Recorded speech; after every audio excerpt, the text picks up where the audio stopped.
दोस्तों अभी खेसारी लाल यादव जी के तीन तीन गाने ट्रेंडिंग में चल रहे हैं। सबसे पहले नंबर पे चल रहे हैं जून में। दूसरे नंबर पे गाने का नाम है सेंट के सीसी। और तीसरे नंबर पे है बहुराह पिया।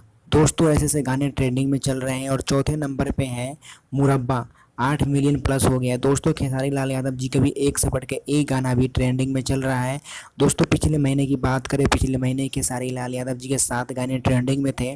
और इस हफ्ते की बात करें तो इस हफ्ते खेसारी लाल यादव जी के 3 गाने, जो 3 गाने ऐसे हैं जो एक नंबर ट्रेंडिंग में पूरे इंडिया के अंदर चल रहा है।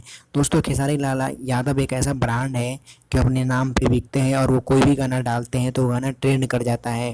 दोस्तों खेसारी जी के बारे में अब क्या कहेंगे, प्लीज़ हमें कमेंट करके ज़रूर बताएं। अगर वीडियो अच्छी लगे तो लाइक करें और चैनल को सब्सक्राइब करें, ताकि हम एक से बढ़ के एक वीडियो आपके लिए लेके आते रहें।